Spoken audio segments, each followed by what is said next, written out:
Let's talk about where the Leafs and other people are in terms of trades right now, as of this recording. So Brad, according to Darren Dreger this morning on First Up with Carlo Koliakovo, Brad has not gone to Oliver Ekman-Larsson to waive his no-trade clause. We know Edmonton is likely interested, but he's not going to go unless he's got a deal that he thinks is workable for the Leafs first. Understand that you don't want to run into a Jake Markstrom situation in Calgary where they're like, "Hey, can you waive?" and then not trade him. Like, you don't do that. That's a disrespectful thing to do. I understand. And Oliver Ekman-Larsson told reporters at practice this morning, "I want to stay." He said, "We want to stay. His family loves it here." See, it's not that bad to play here. He doesn't want to go, but he has a 16-team no-trade list, which means half the league is possible. And potentially maybe go on a Stanley Cup run with the Oilers. That might be attractive. The Leafs have, quote unquote, and this is hilarious, please don't roll your eyes out of your head on this one, kicked tires on Robert Thomas, which is weird because if Doug Armstrong comes here, he's just going to trade him again. I'm destined to die miserable. And then lastly, like what are we doing? Freed said yesterday what are we doing? that Scott Laughton is a good candidate for the Avs, which I agree with. I think he'd be a great fit there. What on earth could the Leafs offer the Blues for Robert Thomas that makes sense for both teams? They have nothing. What on earth? Nothing. What on earth? Nothing. What are you talking about? Yeah. What are we doing here? What if it's like Morgan Riley? Oh, And a seventh. So then don't hire Doug Armstrong. here's That's what's what you nuts. get. What is Morgan Riley and a seventh? No. Let's do this. Let's do it, Brad. You want to do it? Let's do it. What would make sense for the Blues? Has to be futures, right? I would think so. You got to assume it's a combination of futures and current roster guys. Okay. The Leafs can't give those things up, I think, is where the start of the conversation is and where the end of it is. The Leafs don't have that to give up and can't be giving that up at this point. Even if you gave them Cowan and Danford, which is dumb. Don't do that. Stupid. Genuinely stupid. Is that how I said it? No. I just thought it was, Sabrina Carpenter song. But I think that the Leafs, even if they were like, we got to have Rob Thomas. Sorry, I keep getting mixed up with the Matchbox 20. Smooth. If we got to have him. I don't think they'd be able to beat the best package out there for him, even if they wanted to. So that's there. We know Bobby McMann is going to be stapled to Auston Matthews this week because if you're going to trade him, you're going to need to show him at his best and get him the most ice time possible. Okay. And the Leafs, apparently Bobby McMahon's group wants a 5-year, $5 million something in there. No. And the Leafs aren't comfortable going over $4 million, which I think is fair. Yeah. All right. Take care. Trade him. Yeah. You have to be ruthless about this. But what are we doing? Here's my issue. After tonight, if you are trading Bobby McMann, you can't play him anymore. I agree. 3 worthless games. Yeah, like you can't have him going down. No disrespect to the Flyers. You guys know where you're at. We know where we're at. Let's be respectful. We're both off. We're both just awful. You can't have him going down on a weird Rasmus Ristolainen hit. For all of you watching the next 3 games, whoa. This is our gig. Like, we gotta, like, what? Why are you? If you watch it, Leaf fan, Rangers fan, Flyers fan, Devils fan, if any of you watch any of the next 3 games, don't let anyone ever tell you you're not a fan ever again. Or you're a bandwagoner or whatever. You are watching the trenches right now. What are any of us doing with the 2.5 hours of your life? On Bobby McMann. What? Love is Blind is out. Watch that. Can I just say that on Bobby McMann, any team should be a little concerned about signing this player long term. And I'll be really upset if the Leafs do it, especially at the number that he wants, because he's a breakout player at 27, 28, 29. He is now is kind of when he started going in the NHL. And his numbers are 15 goals, 20 goals, 19 goals. That's great. But the way people talk about Bobby McMann online is that he's 23 and a prospect. Yeah. This is a grown man who is at the later stages of his career very shortly, and he's peaked right now.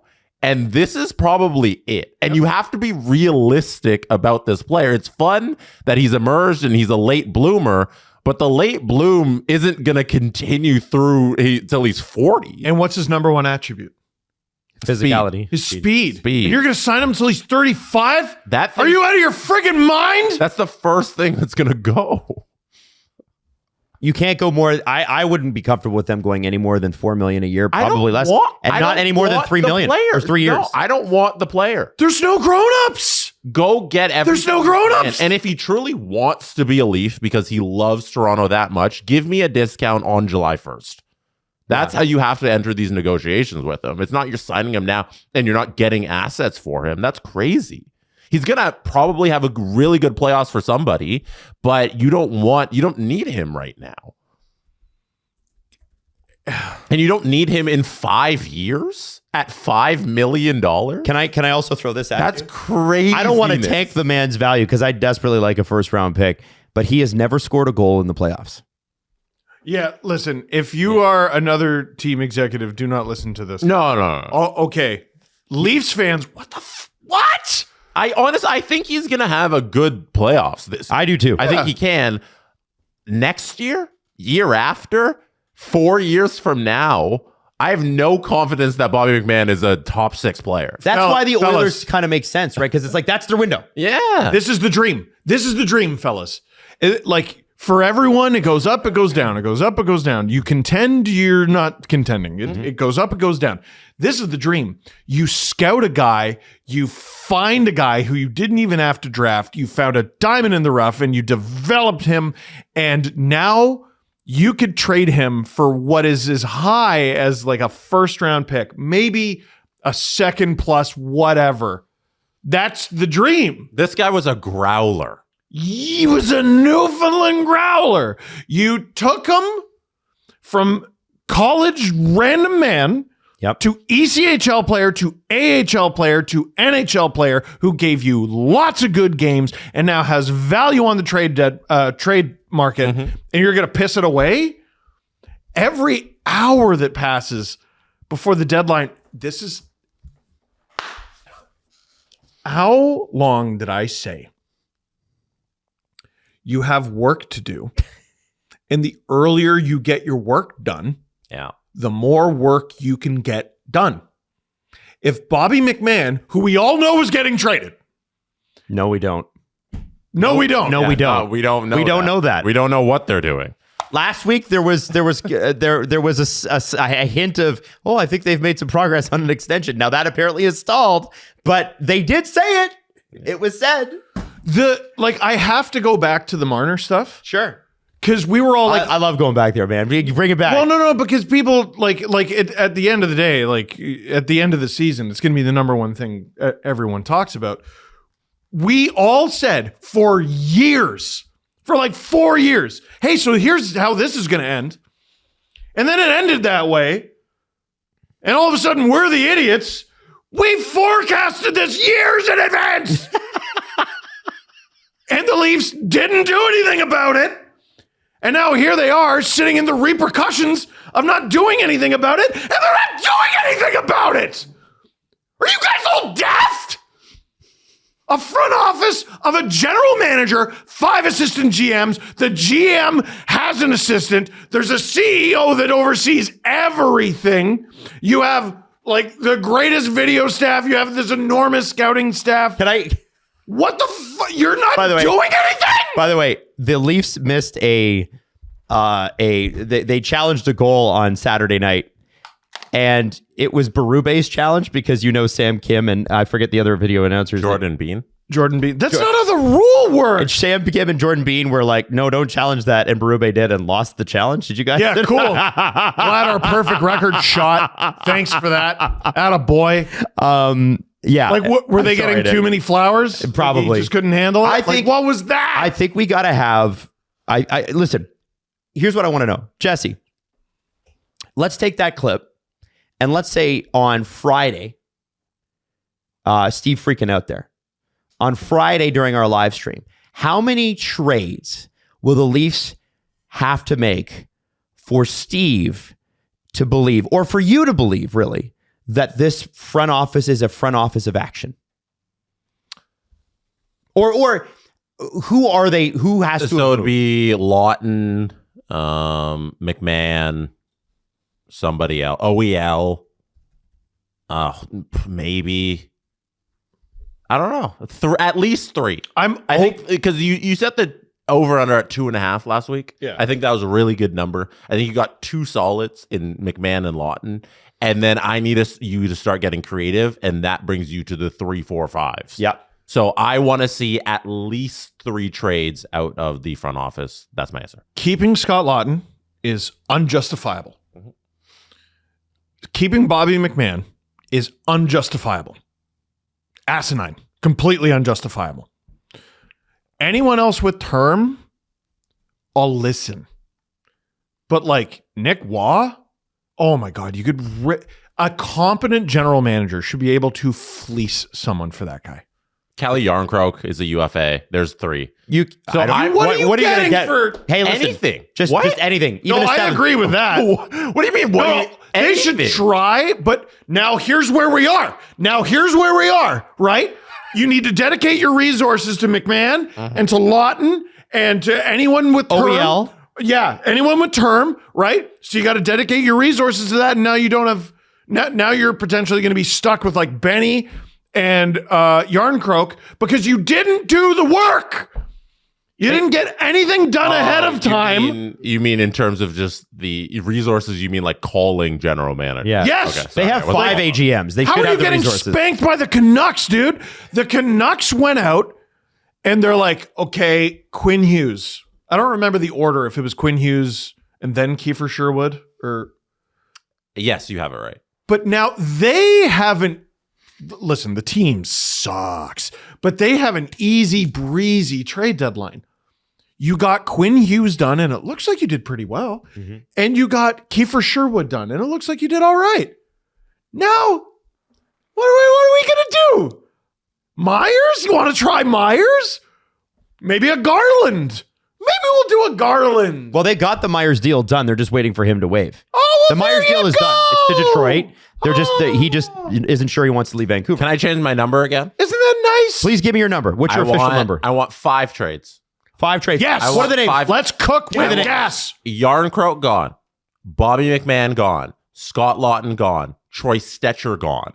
And then I want you to do something that actually shakes the roster. And that is any competent franchise would have traded Morgan Riley. I want you to trade somebody of significance, whether that's OEL, who has term left, somebody with term that brings something back that makes you competitive for next season. That's a retool. That's just a shakeup of the roster. So that'd be my 5th trade. I want 5 trades out of Brad from now until 3 p.m. Friday. I'm surprised you didn't say Benoit in there because that should be an easy move. This is a heavy 6th defenseman on a team. What's Benoit making?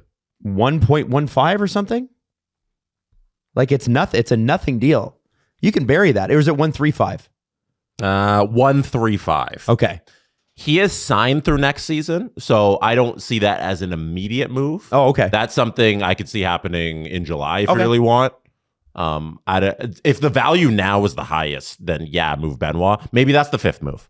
You know, I'm thinking 5 trades because I look at the pieces. You have 4 UFAs. Send them to the moon. 5th one, something of somebody with term. Okay. That's what I want to know about this one, guys. I want to know what you think because I know he's got term. Because again, Jesse, you're talking about UFAs gone, right? Mm-hmm. It appears as though Brandon Carlo's game has taken a bit of a dive. There's another one. Do you move Carlo before it takes more of a dive? And I know you need warm bodies to play for you next year, but hey, yeah, free agency's there, trades are there, drafts there. Can you recoup what you spent for Carlo? No. No. Unless you think that he can rebuild his value with your team next year, which I don't think he can. I think that's a sunk cost fallacy if you're holding on to him. That's sad. I think you got to go. And I like him. Yeah. I like him. I was excited to get him. 29-year-old right-handed defenseman for 3.4. And he's 6'7". I think you could find a taker. Like, listen, if Myers says fuck off to Detroit, and he wouldn't actually say that. He'd just say no, thank you. Call Steve Yzerman and go, I got one. I think you could get a first-round pick for Brandon Carlo. You think so? Yeah. You couldn't get the prospect too, though. And no, but I think you can get a first-round pick. Okay. And yet, they have 4 days, 2 hours, 31 minutes and 18 seconds. Now less. Show everybody your phone. What Steve was doing. Time until calculator. While we were talking, Steve was on timeuntilcalculator.com. Because that's all that friggin' matters. Calculator. You're here going, what if Jesse's sitting here having his nice little conversation with Adam, and Jesse's going, Adam, smart thing. And Adam's going, good thought. Oh, yeah. Counter smart thing. And Jesse's going, good thought. Yeah. Additional smart thing. And Adam goes, also smart thing. And Jesse goes, better thing. And Adam goes, I agree, better thing. You don't have time! Because you already didn't do the work. Yeah. Like I said, 4 months. I rule at this shit. I've been right. I've been right for so long. Okay, so if there's 5 trades on Friday, Can I give you fifth guy option? give me the 5th guy. I think we got a lot of fun stuff for fifth guy option. Okay, give it to Like me. 4 we got solved. Fifth guy option, other one, Matthias Michelli. Oh! RFA at the end of No, the you should preserve that. If you don't think Michelli is a part of this team next year and he's an RFA, moving to somebody. And who I do wants him. think he's played Preserve okay. him. He's awesome. Listen, relative to the other bets they made this summer or the last couple of years, I would say Michelli has been okay since he got scratched for a month. I don't think his play has been bad at all. No. Can you get the 3rd round back that you traded for him? Sure. I don't see why not. Now, here's the question. But he's an option for a fifth guy. Steve, you know? will you look down the barrel of that camera on Friday night in the live stream? And if the Leafs do we've outlined like 7 or 8 trades, potential guys. Mm-hmm. If they get 5 of them done, will you apologize and kiss it? Oh yeah. I will. You will. Okay, now, Adam. Will you apologize and kiss it? I will. I will apologize and kiss it. Now, Adam, counter question. When they fuck it up, do I get apologized to? No. No. I'll give you a cupcake. You want a cupcake? I would love one. What kind of flavor? Mustard. Flavor. Something with very little icing because my stomach's fucked. Oh yeah. Do you want chocolate or vanilla? You know what? Oh, yeah. Do I seem like I'm in a good mood Carrot? right now? Carrot? Jesse, just Carrot. give I would like a carrot him some celery. muffin. A carrot and raisin muffin. Hey, did you like the thing you just watched? Was it hilarious? Was it informative? Was it me losing my mind? Possibly. Potentially. Most of the time it is. Hey, listen, if you like what SDPN has to offer, you should check out more of our videos and subscribe to our channel by clicking subscribe, or Steve will find you.